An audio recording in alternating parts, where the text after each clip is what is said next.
See. I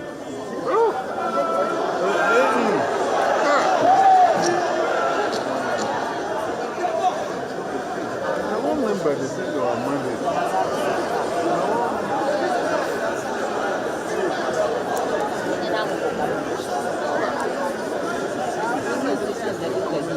Your Excellency, sit down now, bros. the President, Commander-in-Chief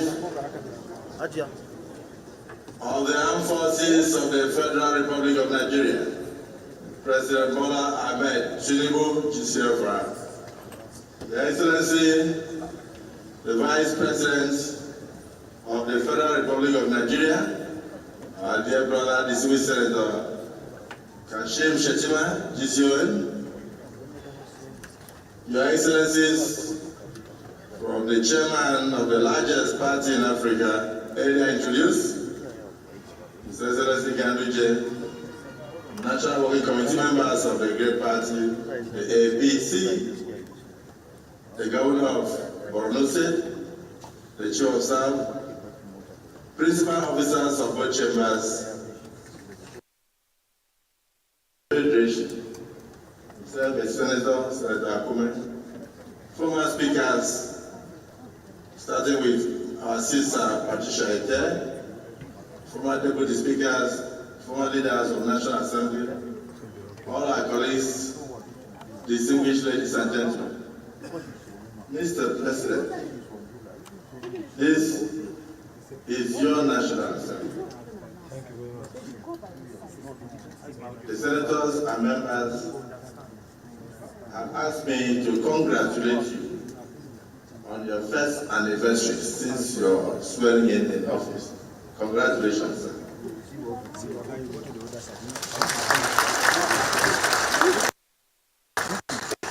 Before you came, myself and my brother, Sajid Abbas, explained the purpose of this visit.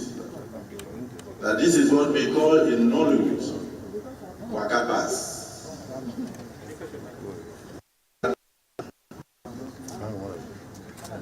You intend to celebrate Democracy Day, which is June 12th.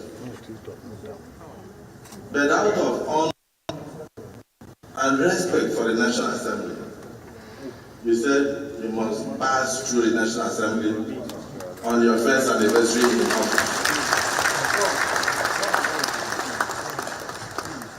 Of all the significant things you have done, I think one of the most profound is to take us the genealogy of our birth. That though we may belong to different tribes, though we may have different roles, in brotherhood we all stand.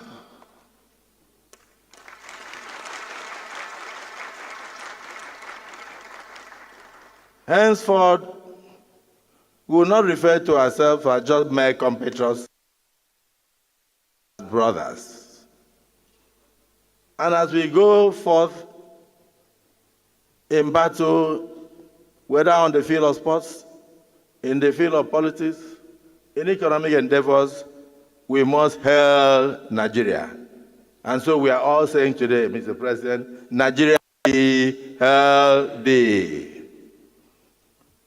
There is no better place to commence this revolution of going back to our genealogy than the National Assembly, made of very patriotic, not just representatives, but elected representatives of the people of Nigeria.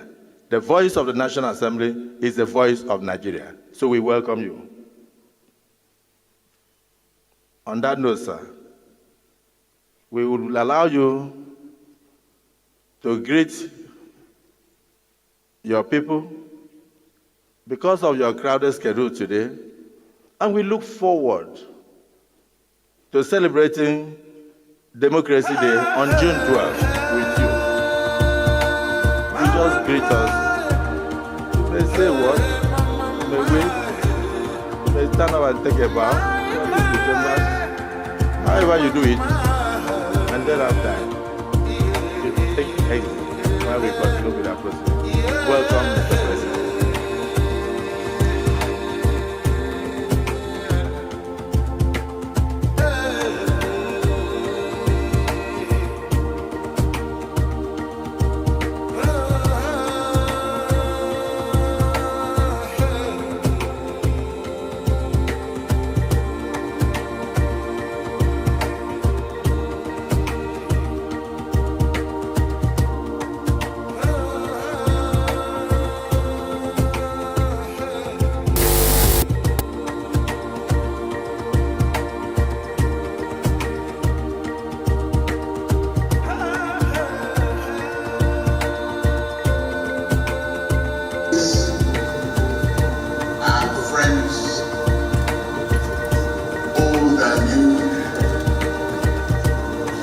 Every Nigerian, I say congratulations for 25 years of unbroken democracy.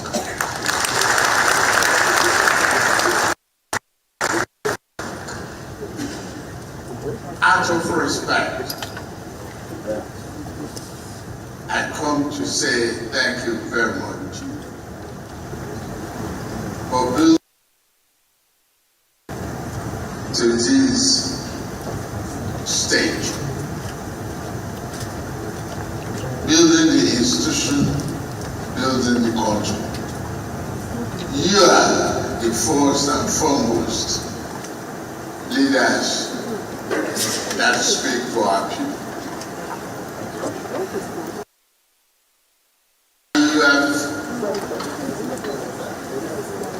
been in the forefront of this struggle. Mr. President, without interruption, the members have asked me to tell you, please sit while they are speaking in chambers.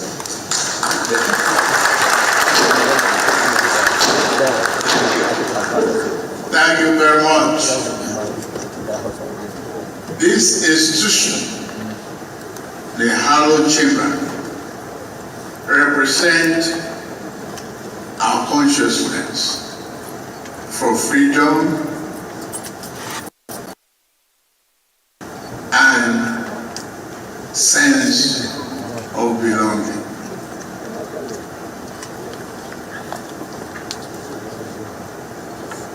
You rang out the latest national anthem. Nigeria.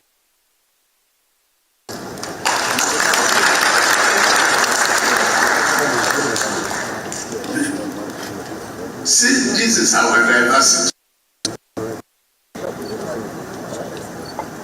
Representing all characters.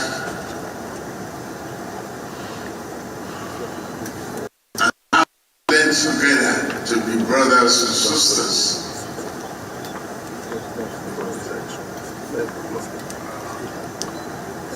Without this out, probably I may not find a path to the presidency. I started all in there.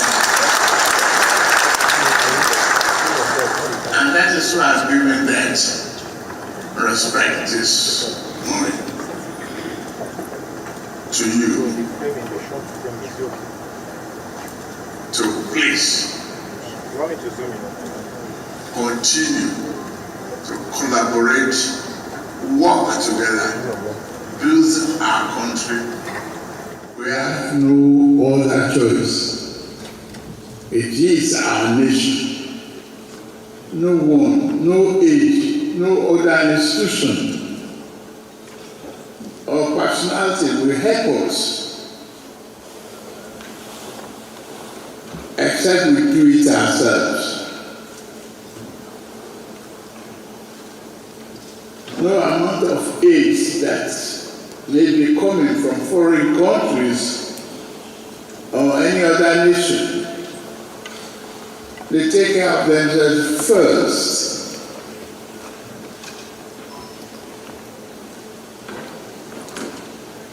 Let us work together, as we are doing, to build our nation.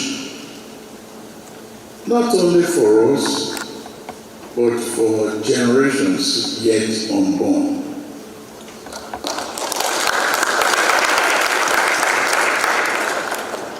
Charting a new path. The question of program for development. I submitted the last budget to you. You expeditiously passed it. We are walking the talk. I will soon bring the 2024 appropriation bill. That is just for your information. But we must nourish this democracy, build this nation, so that the future of our great grandchildren will be sure of prosperity, development, and progress. Thank you very much.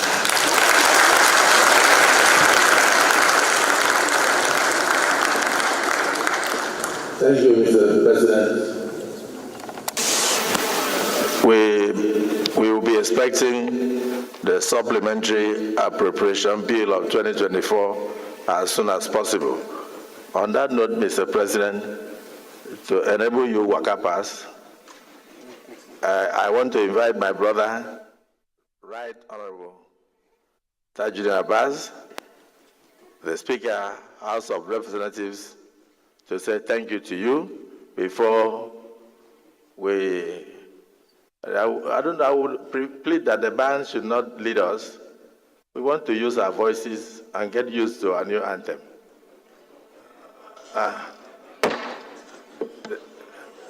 Right, Honorable Speaker. Have agreed that they can sing. And so please say thank you to the President, and then we will now take the new national anthem with our voices so we get used to it. Thank you.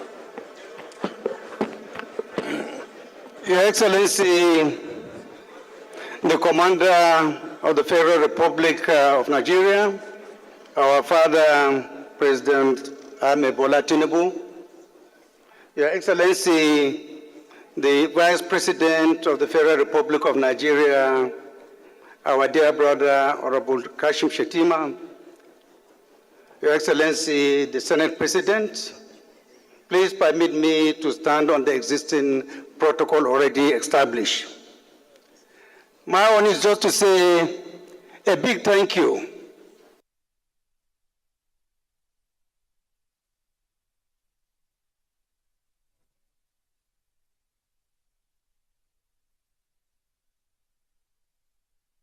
all, a former governor, a former senator, a leader of the party, and now the president. I want you to know, Your Excellency, that we in the National Assembly are happy with your performance.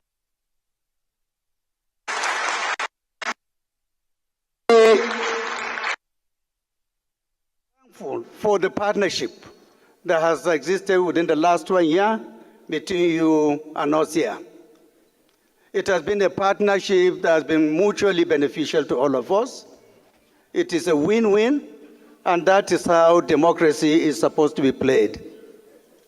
We want to thank you for finding time to come here in spite of your tight schedules, and to assure you as well that the National Assembly will always be supportive of your noble objectives. We will always be there to support you, to partner with you, and to collaborate with you. We want to thank you for bringing back our national anthem, the one that we grew up with. I'm talking about those of us who are above 50. And for the young ones, I'm sure by the time you sit down, read it line by line, word by word, you will see why it is very, very important for Nigeria to revisit its former national anthem. Because it inspires hope. It inspires hope. If we can follow to its logical conclusion, Nigeria will be a much greater nation. So thank you, Your Excellency, for coming. We will be looking forward to being with you on June 12th to commemorate 25 years of democracy in Nigeria. Thank you so much, sir. May God bless the Federal Republic of Nigeria.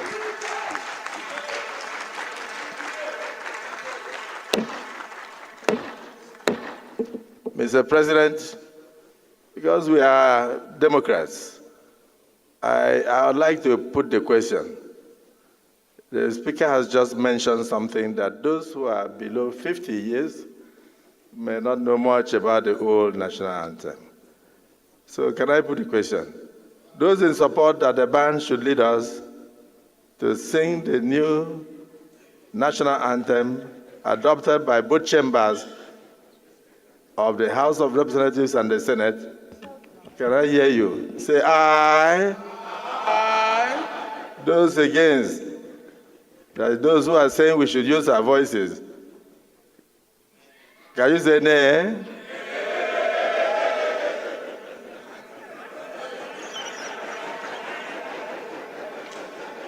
Okay. As Democrats, the ayes have it. So may we now rise for the national anthem.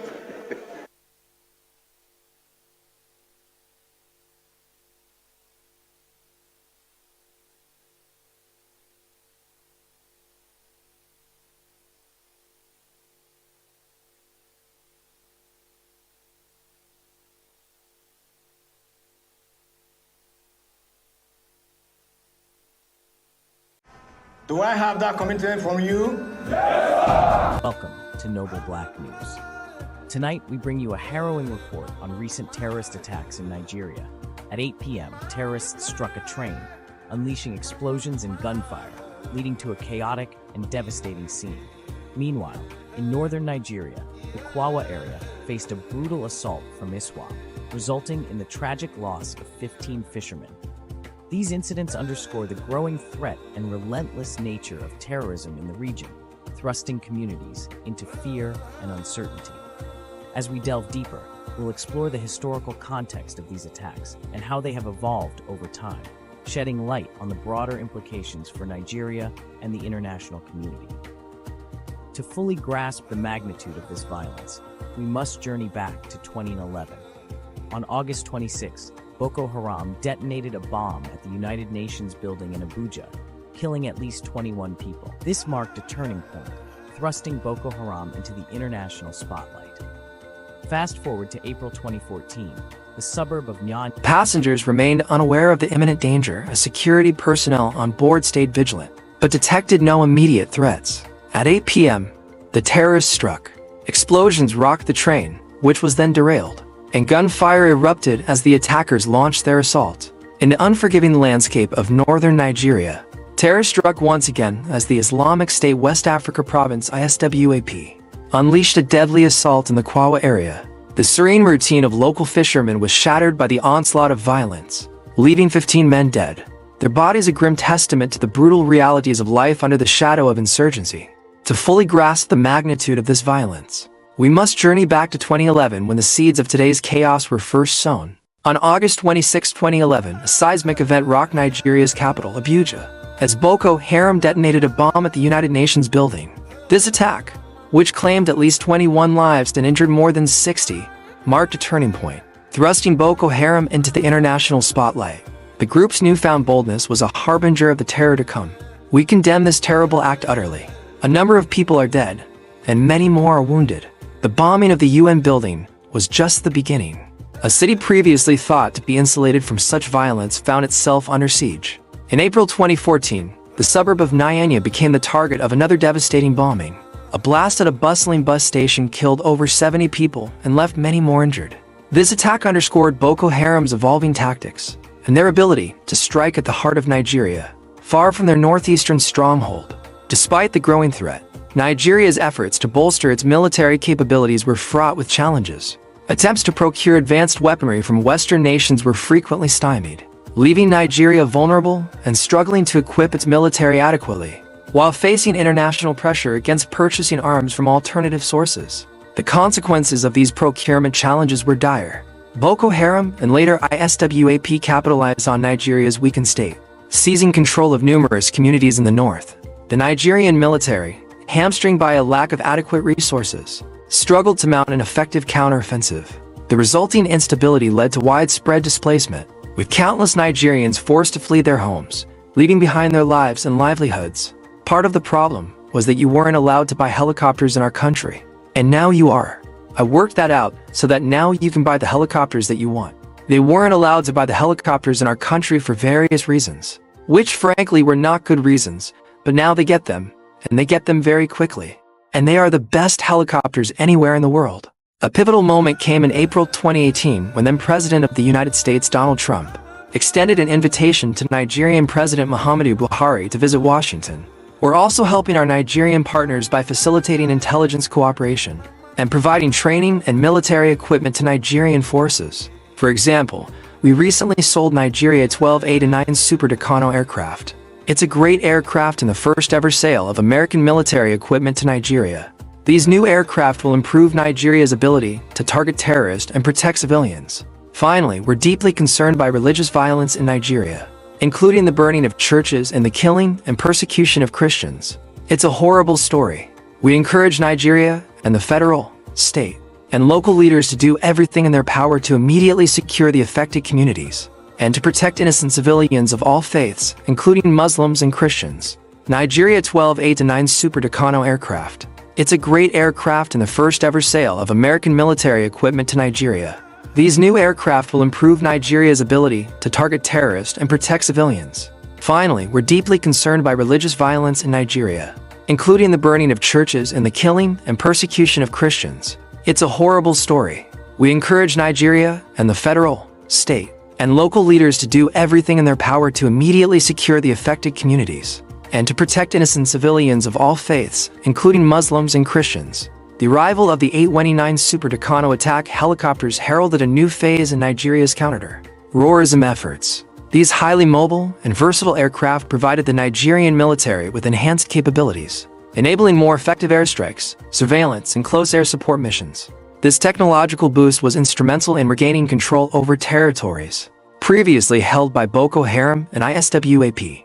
Yet, the recent attack in Kwawa and the subsequent issuance of a quick notice to nearby communities serve as a chilling reminder of the persistent threat these groups pose. On March 28, 2022, a train carrying over 390 passengers, including prominent individuals such as the managing director of a major bank and several politicians, departed from the central station in Abuja, the capital city of Nigeria. The train was bound for Kaduna, a key city in northern Nigeria. Passengers were seated, and the journey began smoothly at 6:30 p.m. The train continued its journey towards Kaduna as passengers settled in, engaging in various activities such as reading, conversing, and using electronic devices. The atmosphere was calm and routine. By 7 p.m., unbeknownst to the passengers and crew, terrorists had begun positioning themselves for an attack along the train route. The terrorists, who had been planning the attack for some time, finalized their preparations to intercept the train. At 7:45 p.m., the train approached the targeted area. Passengers remained unaware of the imminent danger as security personnel on board stayed vigilant, but detected no immediate threats. At 8 p.m., the terrorists struck. Explosions rocked the train, which was then derailed, and gunfire erupted as the attackers launched their assault. Panic ensued among the passengers. Many tried to find cover, while the crew attempted to manage the chaos and protect the passengers. By 8:15 p.m., the immediate aftermath revealed the scale of the tragedy. At least 8 passengers were confirmed dead due to the explosions and gunfire. Several passengers sustained injuries of varying severity. Approximately 60 passengers were abducted by the terrorists and taken to an unknown location. At 8:30 p.m., security forces began to respond, and communication was established with emergency responders and security forces. Some passengers managed to escape the train and flee to safety, while others were trapped inside or taken hostage by the terrorists. Efforts to secure the area and rescue the passengers commenced. As medical teams tended to the injured, the full scale of the attack started to become clear. As officials gathered information from survivors and assessed the damage, the Abuja-Kaduna train attack marked a tragic and violent incident in Nigeria's ongoing struggle with terrorism. The attack resulted in significant casualties and injuries. highlighting the urgent need for enhanced security measures on critical infrastructure. The nation mourned the loss of lives and grappled with the implications for future transportation safety. This tragic event underscored the importance of vigilance and robust security protocols to protect citizens and critical infrastructure from such devastating acts of terrorism. I don't think people should underrate what happened in Libya. 4 of Gaddafi's people were recruited from the Sahara. They were taught nothing other than to shoot and kill. With the demise of Gaddafi, they moved to their countries and regions, and they carried away with them the only experience they had, training and using weapons. That's what is aggravating the situation. This summer, it was my honor to meet with 2 brave young women, Joy Bishara and Lydia Pogo, who were kidnapped by Boko Haram in April 2014 at the secondary school in Nigeria. I was deeply moved by their inspiring stories of courage, resilience, and survival. They really were 2 amazing young women. I told Joy and Lydia that the United States is committed to combating both jihadist terrorism and the scourge of human trafficking and smuggling. In the world today, there is more human trafficking than there has ever been. If you can believe this, they use the internet better than almost anybody is able to use the internet. So, think of it. In a modern world, in this world, there's more human trafficking and slavery than at any time in the history of this world. It's hard to believe. The United States is committed to working alongside Nigeria as we seek a future of strength, prosperity, and peace for both of our countries. Mr. President, thank you very much. Thank you.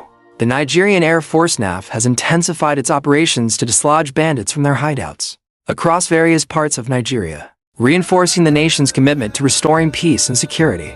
The nation's struggle against Boko Haram and ISWAP has been marked by significant challenges, including obstacles in acquiring necessary military equipment. The path ahead is fraught with challenges, but as Nigeria continues to confront the relentless specter of terrorism, the resilience and determination of its people remain unyielding. Subscribe to our YouTube channel for more updates and in-depth analysis on the latest events. Visit Washington. We're also helping our Nigerian partners by facilitating intelligence, cooperation, and providing training and military equipment to Nigerian forces. For example, we recently sold Nigeria 12 U.S. 829 Super Katano aircraft. It's a great aircraft. In the first ever sale of American military equipment to Nigeria. These new aircraft will improve Nigeria's ability to target terrorists and protect civilians. Finally, we're deeply concerned by religious violence in Nigeria, including the burning of churches and the killing and persecution of Christians. It's a horrible story.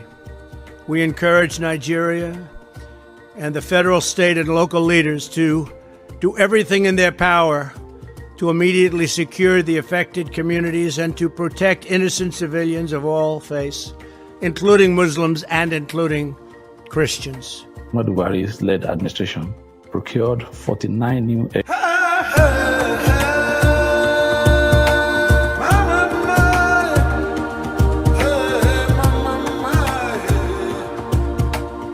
Welcome to Noble Black News, where empowerment meets truth. Our mission is to uplift and empower the Black community. We stand for truth, integrity, and representation. Our stories are your stories, told with pride and passion. Join us as we celebrate our heritage and our future. Together, we are stronger, louder, and more united. Noble Black News is your voice, your platform, your news. We bring you the stories that matter, with integrity and heart. Our commitment is to the truth, no matter the cost. We highlight the achievements and struggles of our community. Every story we tell is a step towards empowerment. We are more than news. We are a movement. Join us in making a difference, one story at a time. Together,